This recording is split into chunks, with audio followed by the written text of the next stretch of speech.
duas realidades marcam muito a nossa vida: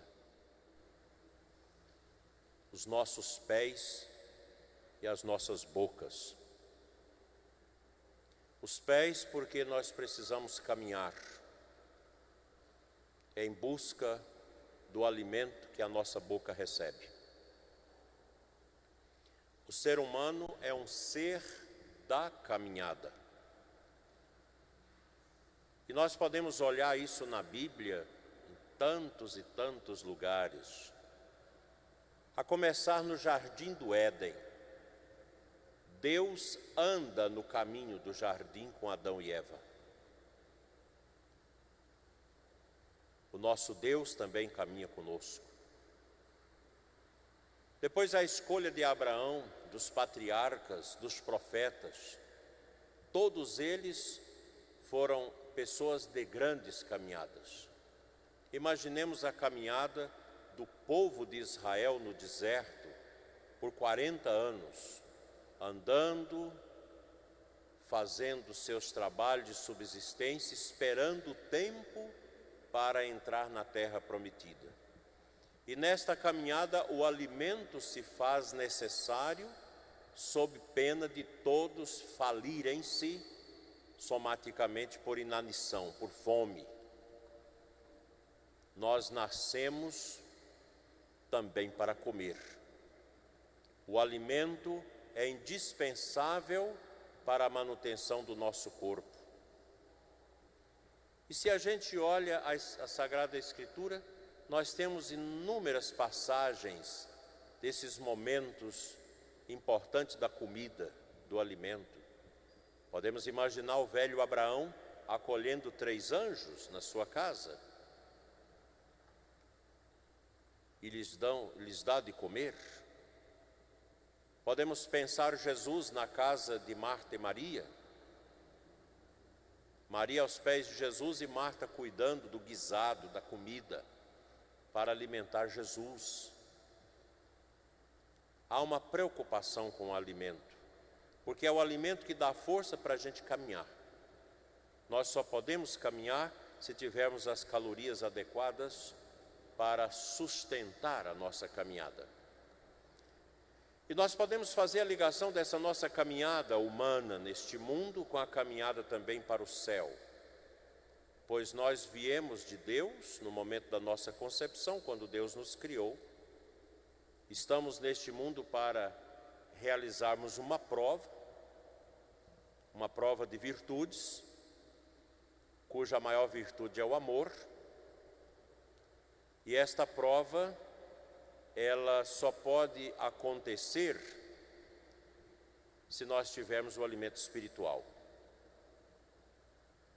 Não é o arroz com feijão, a carne, o inhame, qualquer outra coisa que você come, que vai te dar força para você viver as virtudes. As virtudes são realidades extremamente espirituais, que precisam ser fortalecidas com o alimento espiritual. A Sagrada Escritura é um alimento. Quando eu leio a palavra de forma orante, quando eu rezo na palavra de Deus, quando eu escuto a palavra de Deus com fé, isso é alimento para a minha alma. Quando nós rezamos, quando recitamos o rosário, quando adoramos o Santíssimo Sacramento, é um alimento que fortalece a nossa alma, porque o ser humano é um composto de corpo e alma, soma e psique, pneuma, espírito e corpo. Eu forneço o alimento para o corpo, mas também preciso fornecer o alimento para o meu espírito. A alma precisa do alimento, e o alimento da alma é estreitamente espiritual. Nós temos muitas pessoas que são almas mortas, que o corpo está andando no mundo, fazendo um monte de estripulias, mas internamente a alma já está morta, não tem mais nada dentro. É uma pessoa que quase chega ao nível dos animais, fica no nível da vegetação, porque não tem transcendência, não tem espiritualidade. E basta essas pessoas abrirem a boca para você saber que é uma pessoa que não tem Deus, que não tem espiritualidade. A sua alma está anêmica, morreu, foi assassinada pela falta de espiritualidade. E aí a gente vê algumas pessoas chiques que são, às vezes, condenadas, presas por corrupção, e você lê, quando você olha o rosto, o corpo está andando, mas a alma está morta, por isso é corrupto, por isso mente, por isso faz as coisas erradas. Porque as virtudes, elas são extremamente espirituais, e nós precisamos da espiritualidade para vivê-las. Daí a Eucaristia ser para nós católicos o alimento substancial deixado por Jesus, que a missa não é invenção dos padres, nem dos teólogos, nem dos bispos. A missa, ela é instituída por nosso Senhor Jesus Cristo, que na quinta-feira, antes da sua paixão, institui o sacramento da Eucaristia, sacramento do seu corpo e do seu sangue. E nós escutamos nesta leitura de São João as palavras de Cristo muito severas a respeito da Eucaristia. No pão e no vinho consagrados, nós temos a realidade do corpo e do sangue de Cristo que nós comemos. Nós precisamos deste alimento. É o alimento do céu que vem para nós aqui na terra. E Jesus, ele institui a Eucaristia depois do lava-pés. Toda aquela caminhada com os apóstolos, eles discutindo quem seria o maior no reino. Quando Jesus chega a casa, o que vocês estavam discutindo? Eles não tiveram coragem de falar. Então Jesus pega a bacia, que era própria da cultura da época, para lavar os pés. Geralmente o pessoal comia sentado no chão, mas tinha que entrar para a sala da refeição com os pés limpos.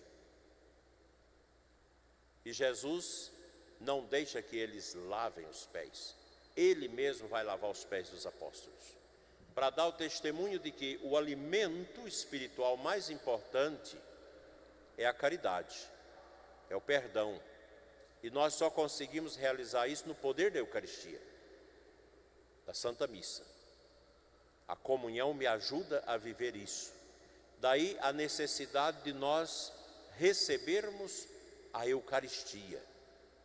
Quem não pode recebê-la sacramentalmente, mas que procure fazê-la em espírito, porque nós precisamos desta presença do Senhor em nossas vidas. Do contrário, nós não vamos realizar a nossa caminhada para o céu adequadamente. A Eucaristia é o alimento para a vida eterna. É o alimento que fortalece a minha vida para que meus vínculos sejam vínculos de caridade, vínculos amorosos, vínculos de perdão, vínculos de fé, de caridade, de solidariedade, de oração. Quem compreende o sentido da vida nesse mundo, facilmente compreende a Eucaristia. Quem não compreende nunca vai entender, nunca vai ter motivação para a missa. A missa não é um momento fácil. Nós temos dificuldades de participar da missa, como também os padres têm dificuldades para celebrar a missa, porque há uma opressão do mundo, do mal, contra a Eucaristia. Daí vocês sabem a dificuldade às vezes de vir para a missa. É tanta coisa que nos acontece, é tanto embondo que aparece na hora de a gente sair para a missa, que a gente fica engarrafado no trânsito da nossa vida e não consegue às vezes vir à missa. É uma coisa impressionante o cansaço que nós recebemos às vezes para vir à missa. Somente as almas cândidas, as almas que já atingiram um nível de pureza mais elevado, que tem uma facilidade para a missa. Do contrário, é um peso. E a gente tem aquela tentação de perguntar, mas a missa é a mesma coisa todo dia. A gente escuta muitas pessoas que estão em assídia, que estão na morte espiritual. Ah, não vou à missa, é a mesma coisa. Eu vou a cada 3 anos. É a mesma coisa. É assídia espiritual. Então essa pessoa poderia deixar para comer de 3 em 3 anos, que comer é a mesma coisa. Podia deixar de usar o vaso sanitário por 3 anos, porque usar o vaso sanitário todo dia é a mesma coisa. Ah, isso é rotina, mas o sol nasce do mesmo jeito todo dia e se põe. A vida, ela é esse ciclo. Se nós não lutarmos contra essa carne que tem dentro de nós, a gente não vai à missa. A gente não ora. Para você rezar antes de deitar, não é fácil. É uma dificuldade imensa para as coisas espirituais, porque a nossa carne, ela é pesada e o mal usa a carne. A carne, ela precisa ser vencida pela inteligência e pela força do Espírito. Por isso a Eucaristia, por isso a comunhão. Se eu comungo, se eu tenho espiritualidade, eu venço a mim mesmo. Do contrário, a gente vai vivendo essa dificuldade. A Igreja Católica exige de nós um ato de fé. Para que nós sejamos católicos, nós precisamos de crer que a Igreja, conforme as Escrituras, foi deixada por Jesus.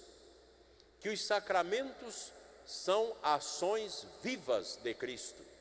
Que a Eucaristia é o poder, é a força de Jesus que nos alimenta. Sem a fé, isso não tem sentido. Para um ateu vir aqui, olhar a igreja, assistir à missa, não diz nada. Mas para quem tem fé, sim. E é esse dom que nós precisamos pedir sempre. Senhor, aumente a minha fé. Sem a fé, nós ficamos no meio do caminho. Que Deus nos ajude afundando no ministério, deixou o ministério, deixou de ser padre, é porque ele não celebrou bem a missa, não tinha amor à Eucaristia, não tinha fé à Eucaristia. Quando você vê uma freira, uma religiosa, hoje alguém dizia para minha irmã foi freira, fez os votos perpétuos, mas deixou. Você pode dar uma olhada nos joelhos dela. Tem calo? Não tem, porque não adora. Não adorou Jesus, vai embora, não fica. O seminarista é a mesma coisa. Ah, mas o seminarista era tão bom, mas não vingou, porque não calejou os joelhos diante de Jesus Eucarístico. Por isso que eu digo para vocês, os leigos, os casais, o casal precisa visitar o Santíssimo junto, esposa e a esposa. Ah, mas a minha mulher não reza. Então você tem que rezar dobrado para você aguentar carregar o fardo do casamento até o fim. Porque a primeira carta aos Coríntios, 14, versículo 14 diz: o homem que tem fé santifica a mulher que não tem fé. A mulher que tem fé santifica o marido que não tem fé. Daí que quando o casal vive, é um casal manco, porque uma perna anda e a outra não anda, então a perna boa tem que andar mais depressa, tem que rezar mais pela outra parte que é acéfala, sem cabeça, sem espiritualidade. A missa é tudo na nossa vida. Por que a Igreja Católica é católica? Porque tem a missa. Ah, mas a igreja, as outras igrejas, as outras denominações advindo da Reforma Protestante, elas não têm missa. O mundo protestante não tem missa. Eles têm a celebração de uma ceia de lembrança que Lutero estabeleceu. E eles não podem celebrar a missa porque não tem a tradição apostólica.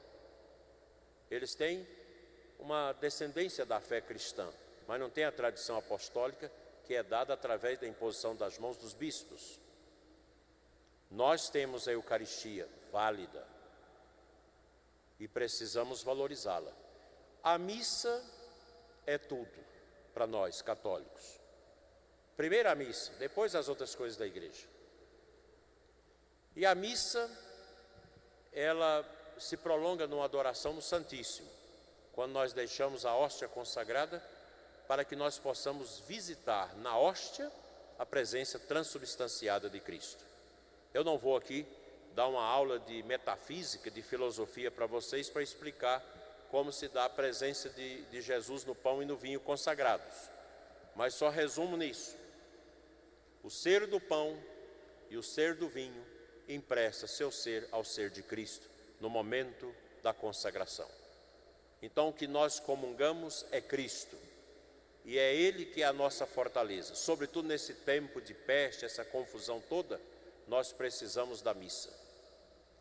É muito triste para muitos de vocês que estão assistindo essa missa em vários estados do Brasil, que me passa o WhatsApp de vocês o tempo todo perguntando por que as igrejas estão fechadas. É o problema do bispo de vocês. Tem que ver o bispo, se o bispo está obedecendo mais a Deus ou a governador. Porque se a gente não brigar, se a gente não topar firme com as autoridades, se a gente não fizer assim, nós estávamos fechados até hoje. Porque o mundo pagão, a primeira coisa que eles fecham é a igreja. Nunca na história da igreja houve o que nós estamos vivendo esse ano: fechamento das igrejas. Pelo contrário, as igrejas deveriam ter as portas escancarradas para o povo vir rezar, para ter força para enfrentar a pandemia. É fechar as igrejas. Porque isso faz parte desse processo da globalização, da nova ordem mundial, que a ONU, que é essa Organização Mundial de Saúde, é um verdadeiro puxadinho disso. Querem encurralar as pessoas, fechar tudo. E fechando as igrejas, fecha também o coração das pessoas. Porque muita gente perde a fé, muita gente não vai voltar mais para a igreja depois da pandemia. Porque acha que não há necessidade da igreja mais. Porque é isso que essa gente estúpida da nova ordem mundial quer fazer ver. Você não precisa de religião. Você pode ser Deus. Você pode fazer a sua religião pessoal. Você pode adorar uma estrela, adorar o cachorro lá da sua casa, aquela pedra lá na bica d'água da fazenda do seu pai. Você pode adorar essas coisas, você não precisa de Deus. Você pode adorar a sua mente. Esse paganismo está chegando. Quando a gente vai a Alto Paraíso, você vê as pessoas naqueles montes lá fazendo aquelas yogas conation deles lá, aquelas coisas, andando pelado no meio do mato, né? Sentindo a natureza, pegando a imantação dos ETs, dos discos voadores, essas coisas. É um pouco isso. É o paganismo. E a gente precisa ter cuidado com isso. Nós fomos resgatados por Jesus. O sacrifício de Cristo nos resgatou, e o sacrifício dele é perpetuado na Santa Missa. Que Nossa Senhora, Mulher Eucarística, nos ajude a viver sempre da Eucaristia, assim seja. Vamos ficar em pé, meus irmãos, preces da comunidade.